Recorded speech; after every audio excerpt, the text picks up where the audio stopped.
Long before human beings carved calendars into stone, before the first empires ever found their voice, there was a story that most of humanity has never heard in full. A story hidden between the lines of ancient history, covered by the dust of time, revealing only scattered, isolated clues. But when those clues are put together, a vast picture appears. A picture that can shake the understanding of anyone who ever thought they knew the history of Allah's revelations. Because deep within that flow of history, there is a moment when Allah Himself laid the foundation for the transformation of an entire nation, and from that turning point came the rise of some of the greatest prophets humanity has ever known. And it is exactly at that crucial point that Zabur, the book that most of the world today only knows through fragmented and distorted echoes, was born. Welcome to Prophetic History. Explained. If you look at history and only see separate events, Egypt, Moses, Palestine, Jerusalem, David, then you are missing the most important thing. In the sight of Allah, history is not a random stream of accidents. It is a structure woven from layers of destiny, arranged to lead to the specific moments He chooses. And to understand Zabur, we have to go back to the time when Bani Israel were still drowning in the chains of Egypt. They lived for 400 years under the yoke of slavery, their souls worn down by the cruelty of the pharaohs. There was no law of Allah among them, no place of worship, no hope that one day they would stand upright as a true nation, until Musa was sent. He was not only the one who freed them, but also the one who received the Torah, the first book that reshaped the entire mindset of a community that had lost the light. Through Musa, they escaped Egypt and entered a long journey through the desert, where Allah showed them miracles that we today can only imagine. Manna descending from the heavens, water bursting forth from rock, clouds stretching over their heads like a cloak of protection. But that freedom came with trials. When they reached Palestine, they were a community weak in military strength, poor in resources, and lacking organization. That was when Allah appointed Jalut as their king, opening a period in which change would no longer come only through miracles, but through human effort, guided and contained within the framework of faith. Then one day, the idol worshippers of Palestine challenged them with a brutal proposal. If just one man would step forward and defeat Jalut, the giant warrior who terrified even seasoned commanders, then the entire land would belong to Bani Israel. No one moved. Experienced warriors remained silent. Strong young men lowered their heads. And in the middle of that silence, a young shepherd boy, a person who had nothing but faith, stepped forward. Dawud, who had never fought in a real battle, never wielded a sword, carried only a sling and a few stones. But he carried something that those experienced fighters did not have: complete trust in Allah. When that stone flew, it did not only pierce the forehead of Jalut, it pierced into history. It opened the door to a new era in which Allah wanted Bani Israel to see what they had forgotten: that power does not come from muscle or numbers, but from faith placed in the right one. That victory placed all of Palestine under the control of Dawud and Jalut. And when Jalut passed away, Dawud became king, the first king of Bani Israel, whose heart was soft like water, but whose will was firm like a boulder. He built his capital in Beit al-Maqdis, a land that would later become the spiritual center of 3 major religions. And during his reign, Allah granted him a new revelation, Zabur, a book with a tone very different from the Torah. It did not bring new laws, it did not lay out a social system, but it contained praises of Allah so intense that even nature seemed to bow and listen when Dawud recited it. Zabur was revealed during a time when the heart of a nation was being softened after centuries of pain, and Allah chose a king whose voice could make mountains tremble to bring that purity back. If you want to continue exploring the full content, the secrets that Zabur contains, and why it is the key that opens one of the most important prophecies about the final prophet of humanity, then subscribe to the channel Prophetic History. Explained to support us and give us motivation to bring you better and better videos in the future. Zabur, if viewed from a purely historical angle, might look like nothing more than a collection of ancient hymns. But when we go deeper into its true nature, we realize that Zabur is not just beautifully arranged words. It is the outpouring of the spirit of a prophet whom Allah gifted with the ability to communicate with the universe through his very breath. While the Torah lays down laws and rules to reshape a community, Zabur is like the soul of that entire era, a pure stream flowing from the heart of Dawud, containing joy, sorrow, repentance, and the deepest gratitude of a human being standing before the Most High. To understand Zabur, we must understand the one who received it. Dawud was not an ordinary warrior, not a king born into luxury, and not a scholar raised in the middle of books. He was a shepherd, a man who lived with nature before he ever lived among kings. His voice as a child calmed the flock, stilled the wind, and made birds slow their flight as if they wanted to listen. When he became king, that ability did not disappear. It became the means through which Allah conveyed revelation in a tone that made the heavens and the earth bow. That is why when we speak about the nature of Zabur, we cannot separate it from the voice of Dawud. Zabur is revelation, but it is also a form of intimate connection between Allah and the heart of a deeply humble prophet.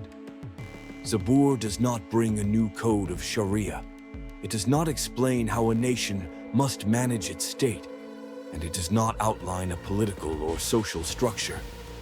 That makes Zabur completely different from the Torah and the Quran. Instead of handing down laws, Zabur opens the door of praise, a form of worship that is not about formal rituals, but about the trembling of the heart.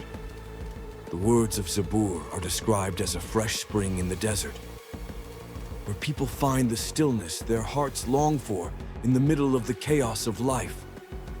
Its main content focuses on praising the absolute power of Allah, His forgiveness, His protection, and the beauty of the creations He has made.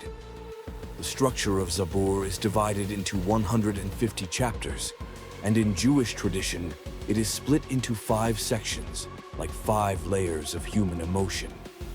Some chapters are cries for help in nights full of fear. Some are songs of praise glowing like dawn. Some speak of the loneliness of the soul. Others overflow with the feeling of being sheltered in the embrace of Allah. This is exactly what makes Zabur unique. It records, in an honest way, the subtle movements of the human heart when it stands before the Creator.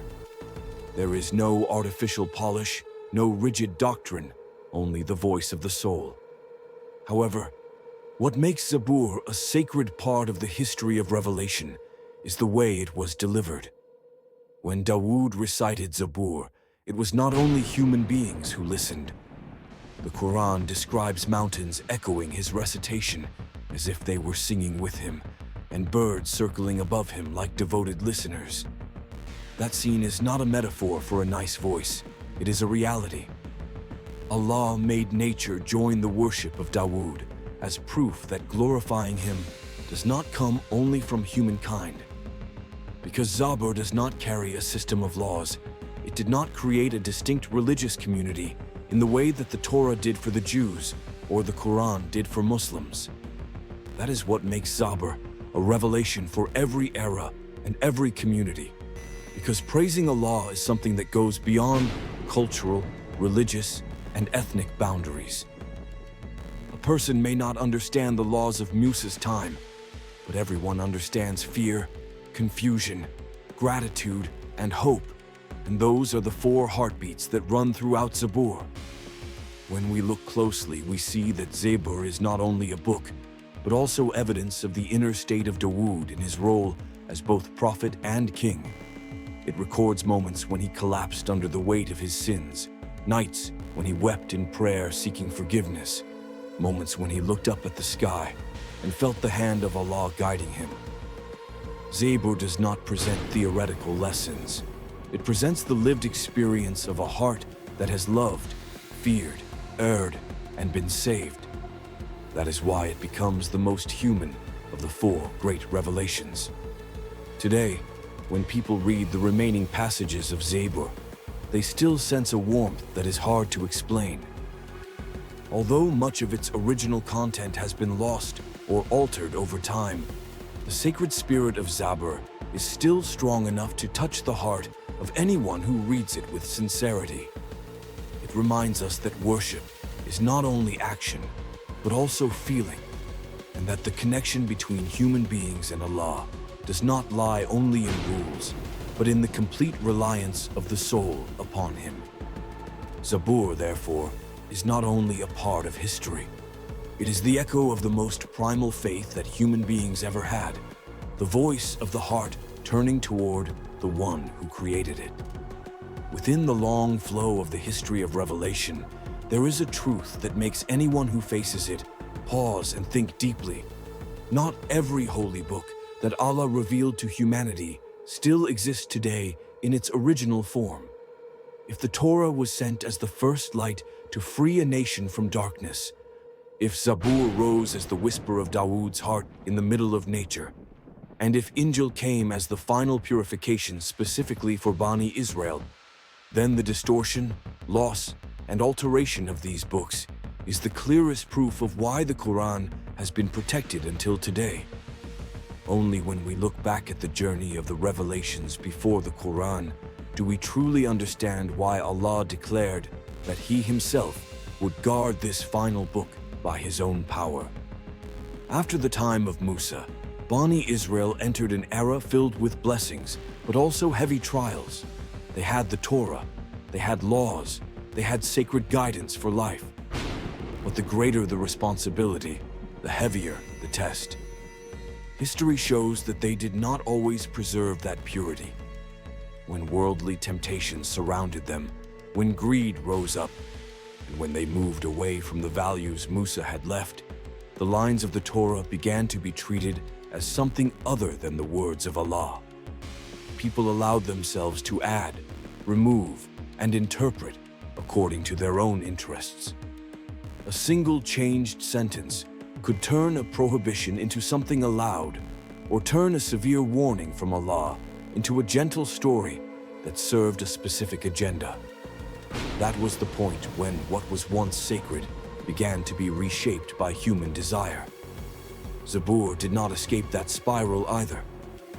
Through long years of war, exile, and division, many parts of Zabur fell into the hands of people who no longer understood its original spirit. Manuscripts were lost, burned, or rewritten in ways that faded its meaning. As time passed, what remained often no longer reflected what Allah had revealed to Dawud. In Jewish and Christian traditions, Zabur gradually came to be seen as hymns composed by David, rather than revelation from God. Many passages were misunderstood, many were omitted, and many elements were added based on historical events that had nothing to do with its original spiritual tone. The dust of time did not only cover the content of Zabur, it also dimmed its sacred significance. By the time of Isa, this situation had not improved. He was sent by Allah to set them straight, yet he was rejected by his own people.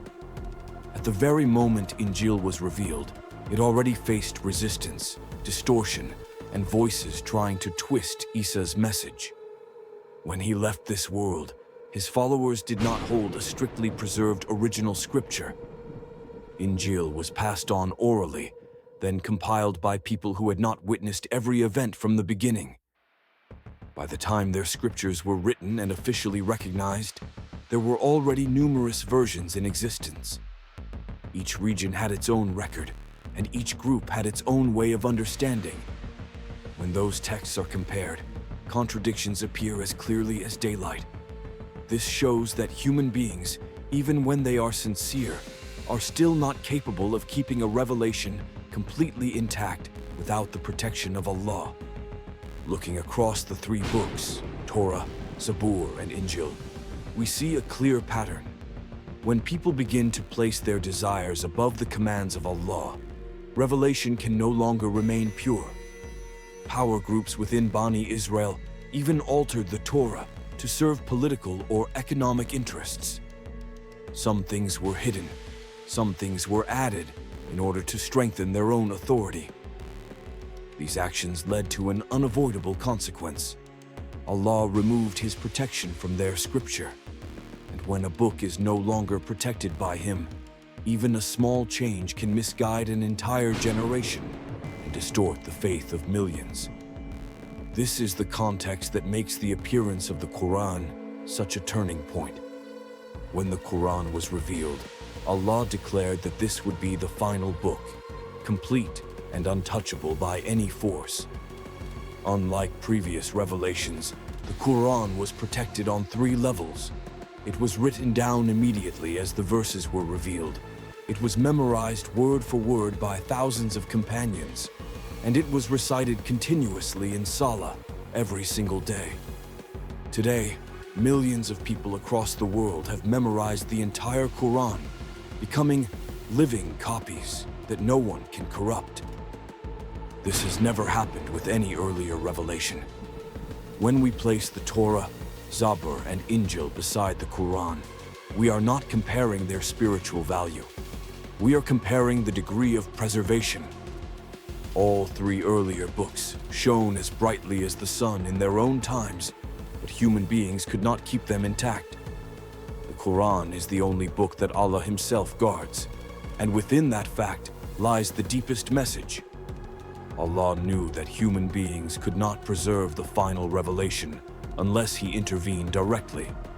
The Quran is not only the last light, it is the light that is preserved, so that anyone who seeks truth can find it in the original form that Allah sent down to humanity. When we study Zabur, it is easy to think it is only a collection of praises and supplications of Dawud. But the truth goes much deeper. Hidden within those hymns are signals, strange prophecies that cannot be understood unless we place them in the wider historical context. These are not harmless, generic lines meant only to comfort a wounded nation.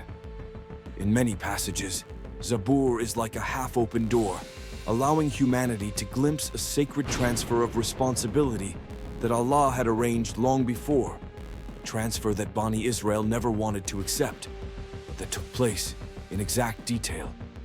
When Dawud recited those prophecies, Israel did not yet have a temple, Jerusalem was not yet fully developed, and there was no permanent center of worship.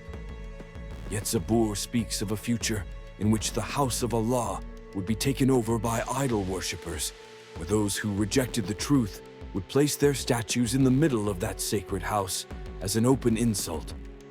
The strange thing is that these words cannot fit the time of Dawud, because he had no temple that could be seized.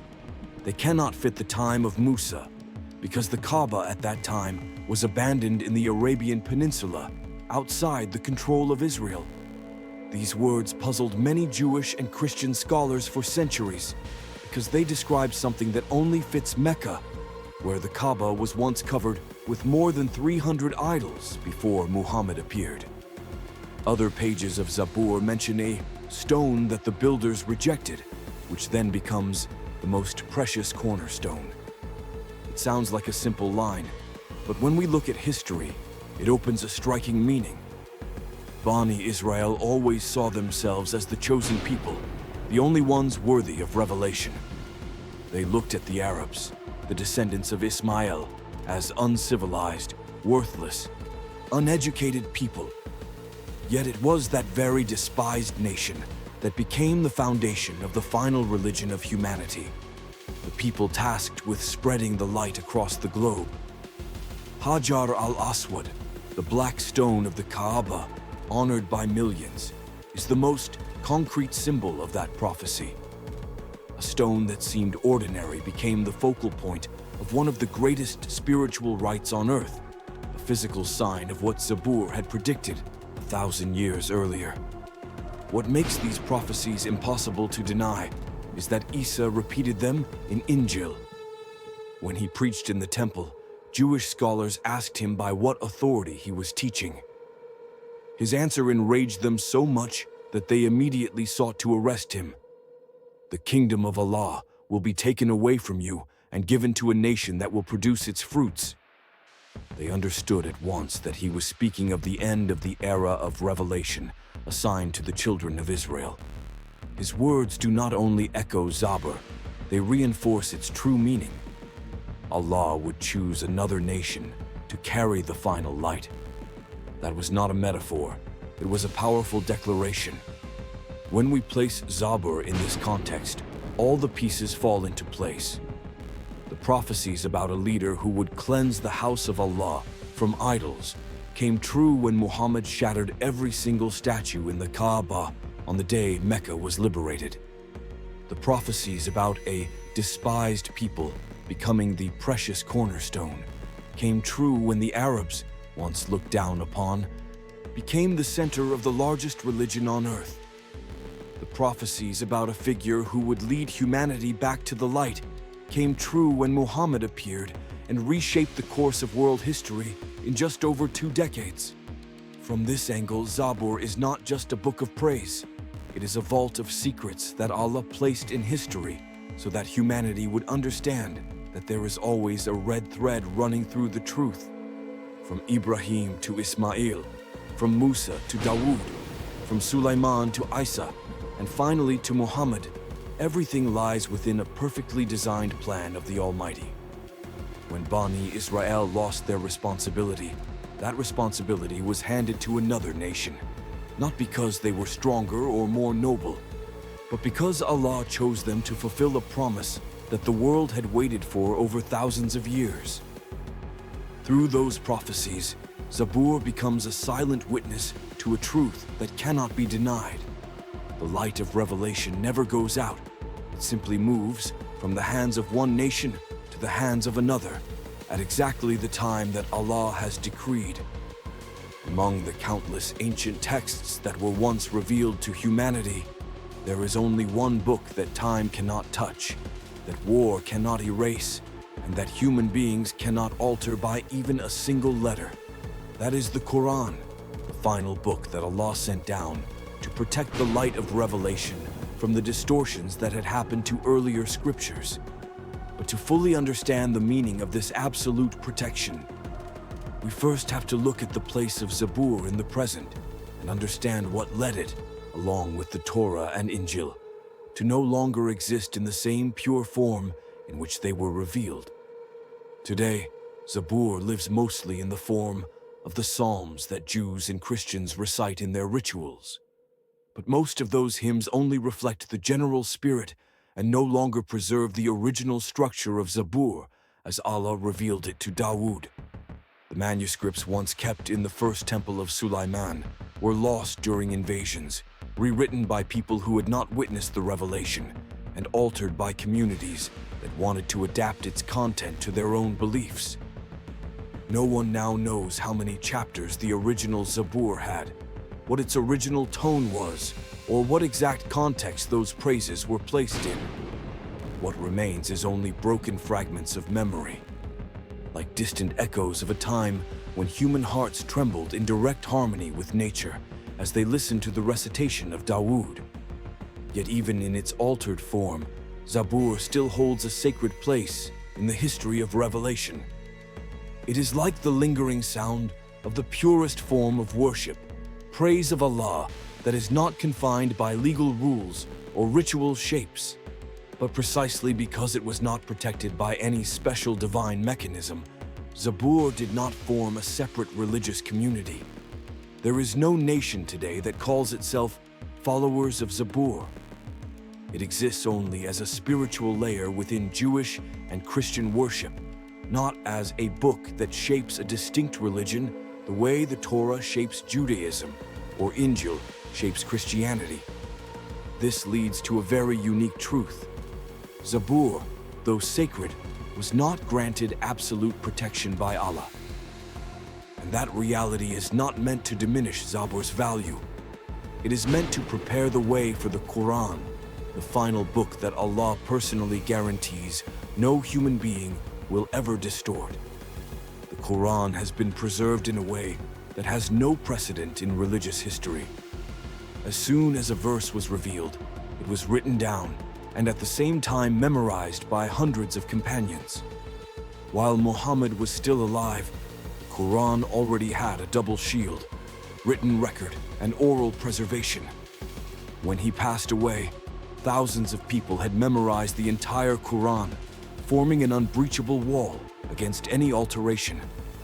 Over more than 14 centuries, up to this very day, anyone who has memorized the Quran in Indonesia, in Egypt, in Pakistan, or in Africa recites exactly the same words, the same verses, the same vowels. There are no differences. There is no distortion. There is no editing.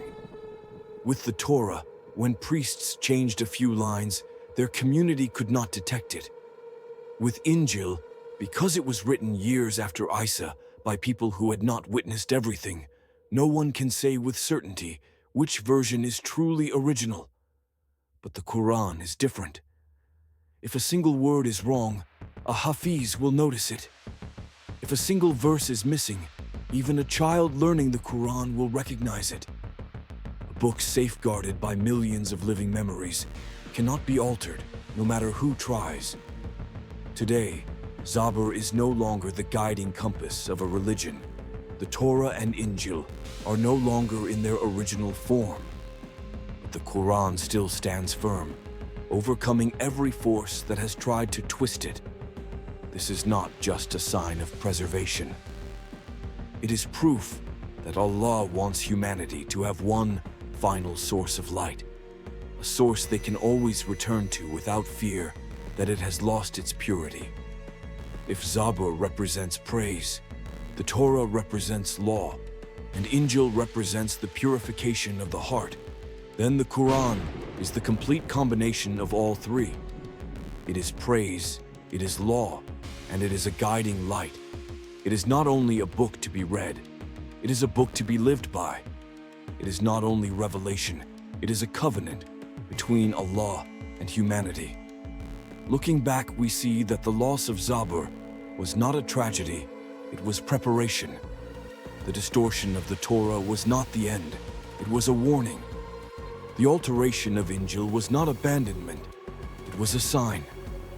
All of these things took place so that humanity would understand one clear reality that anyone can witness today.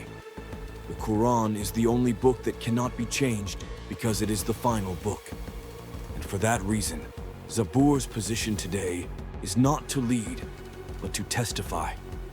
It stands as proof that history once dimmed the light, and as proof that Allah has now placed an unbreakable barrier around that light when it came for the last time.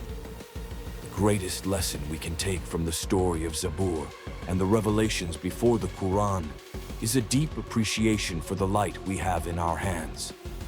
Do not read the Quran as a mere obligation. Read it the way Dawud once sang Zabur, with his whole heart.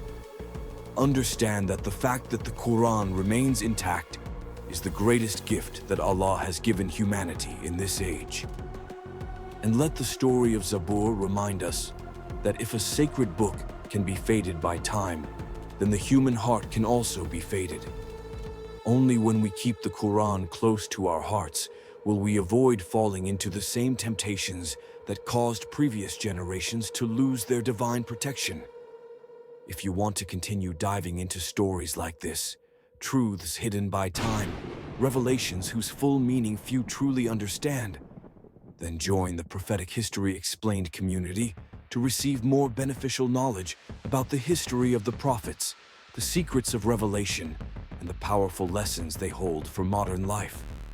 And do not forget to subscribe to the channel so that you can support us and give us strength to continue creating valuable content.